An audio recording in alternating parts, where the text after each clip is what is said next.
Bonsoir à tous, chers collègues, chers amis. Je vais, sous ce titre, vous m'entendez mieux ? Oui. Sous ce titre un peu énigmatique, voilà. Mon propos vise, donc palimpseste et analyse multispectrale, une fructueuse interdisciplinarité. Mon propos vise à mettre en valeur et à faire connaître les travaux de Victor Gissemberg, qui a été lauréat récemment du prix, puisqu'il s'agit d'une brève donc d'actualité, du prix du rayonnement scientifique de l'association A3 du CNRS en décembre 2024. C'est un prix qui encourage de jeunes chercheurs. Il est jeune, il a 37 ans. Et il a été aussi médaille de bronze du CNRS en 2023. Donc Victor Gissemberg est philologue, chercheur au centre Léon Robin, qui est une UMR, un centre qui est consacré à l'histoire de la pensée antique. Il est spécialiste de la circulation des savoirs dans l'Antiquité, spécialiste des langues rares, notamment l'akkadien et le sumérien, donc des langues du Moyen-Orient, et de l'histoire des sciences et de la philosophie. La philologie, vous le savez, peut-être, c'est l'étude d'une langue et de sa littérature à partir de documents écrits, à partir des textes. Donc c'est une combinaison, on peut dire, de critique littéraire, historique et linguistique. Alors moi-même, je ne suis pas du tout spécialiste ni des palimpsestes, encore moins de l'analyse multispectrale, vous vous en doutez. Mais ce qui a retenu mon attention au-delà du simple fait de proposer une brève en sciences humaines, ce qui est quand même plus rare au sein de notre assemblée, ce qui m'a vraiment passionnée et m'a conduite à échanger avec René Audeau, président de notre 5e section, c'est la lecture d'un récent numéro du magazine de l'association A3 du CNRS, où Victor Gissemberg évoquait la dimension interdisciplinaire de ses travaux. C'est l'interdisciplinarité qui a retenu mon attention, parce que ça m'a paru emblématique d'une vraie démarche collaborative entre des champs disciplinaires et domaines scientifiques très très différents. Alors j'aurais pu tout aussi bien intituler cette brève « Les palimpsestes dévoilent leurs secrets ». Vous voyez bien sur l'image, oui.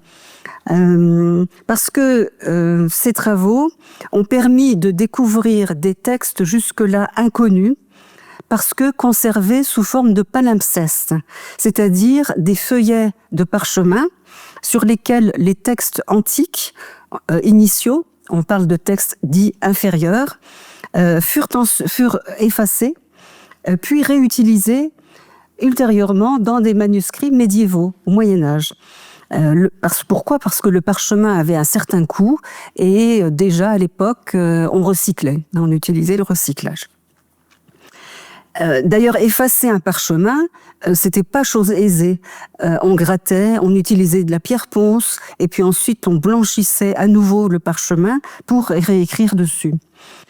Ce qui rejoint d'ailleurs l'étymologie même du terme, que ce soit en latin ou en grec, palimpsestus,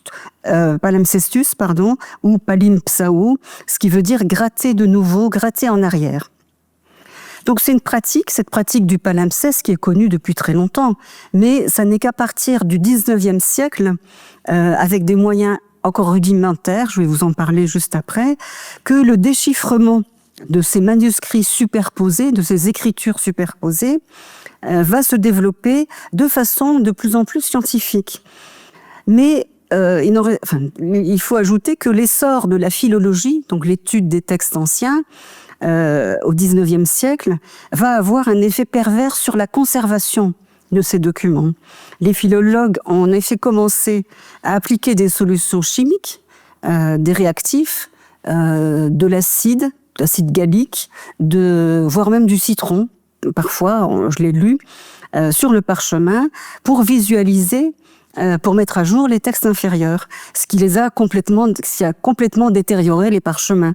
Par exemple, et c'est l'exemple indépendamment des travaux de Victor Gisembert là, mais pour vous donner une idée, le premier exemple, c'est le fameux manuel, qui est bien connu des juristes, manuel de Gaius, qui était un juriste du IIe siècle, un document qui est conservé à la bibliothèque capitulaire de Vérone, et qu'on va retrouver. On le pensait perdu, ce texte initial, et on va le retrouver au XIXe siècle, enfoui sous un document, en l'occurrence les lettres de Saint Jérôme, écrites, elles, au 8e siècle,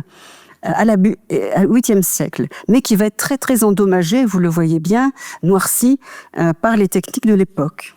De même, le fameux De Republica de Cicéron va être dévoilé, lui aussi, sous un texte de saint Augustin d'Hippone, et idem, utilisation d'acide gallique, les pages endommagées, noircies, irrécupérables. Donc là, c'est un document qui est conservé à la bibliothèque du Vatican. Et puis un dernier exemple, le palimpseste d'Archimède, qui a été découvert sous un texte liturgique. Et je vous donne cet exemple parce que il rend compte d'une histoire tout à fait rocambolesque. C'est un document qui va voyager vers Byzance, puis on va le trouver en Palestine. Ces pages vont être grattées, puis pliées en deux pour économiser, pour être réutilisées. Le manuscrit initial échoue à Constantinople. Et c'est un texte qui va être identifié au début du XXe siècle par un historien danois, Heiberg. On perd ensuite sa trace. Il réapparaît lors d'une vente aux enchères chez Christie's à New York. Il s'avère qu'il a été vendu illégalement à un collectionneur français, donc l'histoire ne donne pas son nom. Et puis il est conservé depuis 1999 dans un musée de Baltimore. Aujourd'hui, il est numérisé, il est étudié par la technique de la fluorescence X. Et d'ailleurs, Victor Gisembert avait été marqué par l'étude de ce palimpseste d'Archimède dans les années 2000, alors qu'il était étudiant. Et puis ça a orienté, en effet, ses travaux de recherche. Depuis, les techniques de visualisation ont évolué avec l'introduction de nouvelles technologies beaucoup moins invasives. Il y a une collaboration étroite de nos jours entre philologues, historiens, chercheurs en optique, photographes, informaticiens, etc. Et l'imagerie multispectrale, donc, vous le savez, ça consiste à capturer des informations visuelles à l'aide d'une caméra numérique à partir de plusieurs bandes spectrales de façon à mettre à jour ce qui n'est pas visible à l'œil nu. Pour chaque page, il y a une 50aine d'images qui sont produites. Chaque image exposée à un éclairage avec une longueur d'onde différente ou prise avec un filtre différent. Et on peut de la sorte superposer toutes les images d'une série. C'est une technique qui est aussi utilisée dans le domaine médical, mais également dans le domaine de l'art, en peinture. On a mis à jour les couleurs initiales d'origine de la Joconde, par exemple, grâce à l'imagerie multispectrale. C'est une société qui est connue dans ce domaine-là, qui s'appelle Lumière Technologies, qui a mis à jour les couleurs de la Joconde. Et puis on les combine librement avec un traitement numérique, et ça pour chaque page. Donc ceci pour vous dire que tout cela prend du temps. C'est une technique qui a été utilisée déjà à partir des années 90, mais qui s'est largement affinée. C'est une approche qui est fondée sur des collaborations interdisciplinaires et qui permet aussi de mieux conserver les documents aujourd'hui.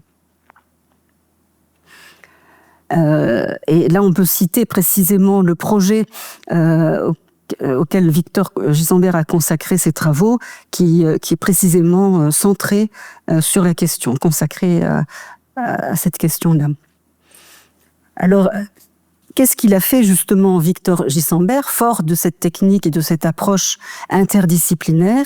Il a mis à jour, avec une équipe internationale, une équipe aux États-Unis, plusieurs équipes, je crois en Grande-Bretagne également. Il a mis à jour les seuls fragments existants du plus ancien catalogue d'étoiles visibles. Catalogue composé avec, on le constate aujourd'hui, une précision remarquable pour l'époque par l'astronome grec Hipparque de Nicée. Là, on est au IIe siècle avant Jésus-Christ, et catalogue qu'on pensait disparu. Alors, comment il l'a découvert? Ils l'ont découvert sous un manuscrit syriaque, qui est une ancienne langue d'Asie de l'Ouest, sous un manuscrit du IXe siècle, le Codex Climacier Rescriptus. C'est un manuscrit qui est conservé au monastère orthodoxe Sainte-Catherine du Sinaï en Égypte. Et cette découverte, cette mise à jour, a eu un retentissement vraiment international. C'est paru dans des revues scientifiques comme Nature, le National Geographic, etc. Il est donné comme ce catalogue d'étoiles d'Hipparque comme la plus ancienne tentative connue de documenter les positions dans le ciel du plus grand nombre d'objets possibles, ainsi que la toute première utilisation d'un couple de coordonnées pour indiquer la position d'un objet. Et la surprise d'ailleurs, en plus de découvrir ce document, c'est que les données d'Hipparque sont véridiques au degré près. On se rend compte de cela. Une seconde des 3 découvertes principales, c'est la mise à jour de 14 pages inédites d'un traité en latin qui résume les dialogues de Platon. C'est pas Platon lui-même qui l'a écrit, c'est un traité portant sur les dialogues de Platon, sous les pages d'un parchemin. Et c'est un document unique sur la manière dont était vécue la philosophie antique et transmise pédagogiquement la philosophie. Dans un autre manuscrit, ça c'est une découverte en 2023, un manuscrit conservé à Milan, réécrit en latin au 8e siècle par des moines de l'abbaye de Bobbio en Italie. Alors je pense que ça va vous dire quelque chose si je cite Umberto Eco, le nom de la rose. Et donc c'est cette abbaye de Bobbio qui a inspiré Umberto Eco pour son roman Le nom de la rose. Et donc c'était d'ailleurs à l'époque médiévale une des plus importantes collections de manuscrits, avec une salle qui s'appelait le scriptorium, précisément, qu'on voit dans le film du roman de la rose. Et là, c'est un texte jusqu'alors inconnu de l'astronome Claude Ptolémée, IIe siècle, qui a été découvert donc en 2023, très endommagé parce que badigeonné au XIXe siècle d'un produit chimique, caché sous le manuscrit des étymologies d'Isidore de Séville, dans lequel il décrivait son instrument et il décrivait la fabrication également de son instrument qu'il avait appelé le météoroscope.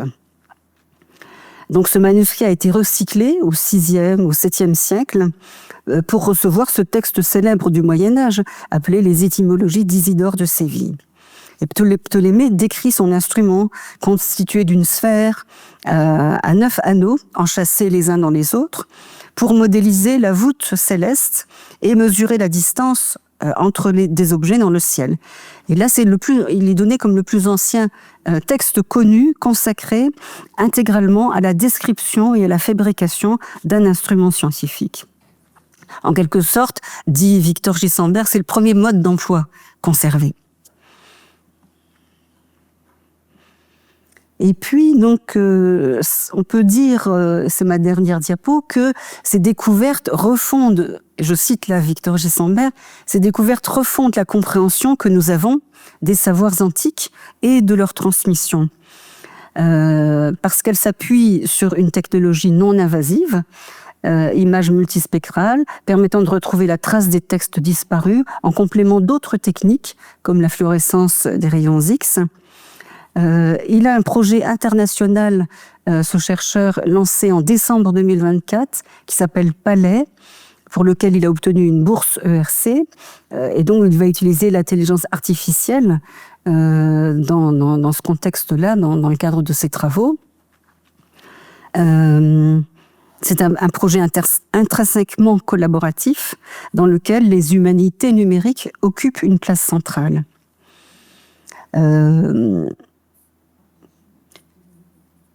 L'intérêt, c'est qu'on peut examiner en profondeur ces textes anciens sans les abîmer, sans abîmer les palimpsestes.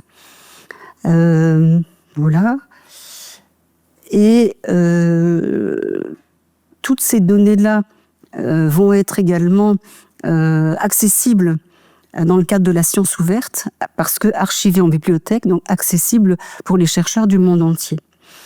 J'ai vu qu'il a d'ailleurs fait un appel à candidature pour le recrutement d'un postdoc dans le cadre de ce tout dernier projet financé.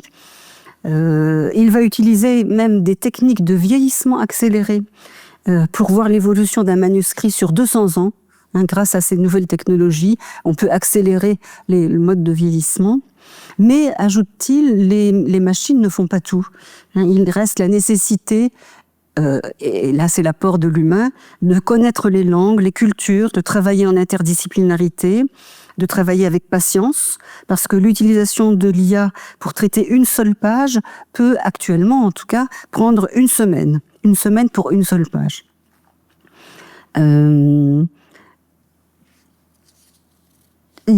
Ces dernières années, on peut dire qu'il y a tout un rebond sur les travaux sur les palimpsestes, et y compris la Bibliothèque nationale de France, la BNF, va ouvrir en 2026 tout un projet, une campagne de numérisation multispectrale sur ces palimpsestes. Et donc, on peut dire que cette technique-là, qu'il reste encore des milliers de palimpsestes à étudier, qui sont enfouis sous les encres du Moyen-Âge. Donc vous voyez que le travail ne fait que commencer. Pour beaucoup d'entre eux, le contenu est totalement inconnu. Et Victor Gisembert lui-même dit on peut raisonnablement s'attendre à multiplier les découvertes de ce genre dans les années à venir. Ce qui pose aussi des questions, il le souligne lui-même, plus universelles. Qu'est-ce qui donne de la valeur à un texte ? Est-ce que c'est le texte d'origine enfoui ? Est-ce que c'est le texte supérieur, qui a été écrit plus tard ? Qu'est-ce qu'on fait des canons culturels sur les modes d'écriture qui changent énormément? Pensez par exemple à ChatGPT, qui est aussi un mode d'écriture, et qu'est-ce qui va en rester plus tard ? Qu'est-ce qu'on garde comme témoignage du passé ? Qu'est-ce qu'on recycle ? Et comment on conserve ? Donc c'est des vraies questions qui vont au-delà de ces seules découvertes. Et donc j'ai trouvé que c'était une actualité tout à fait intéressante pour incarner une alliance que moi, il m'a semblé passionnante entre tradition des textes et modernité des techniques.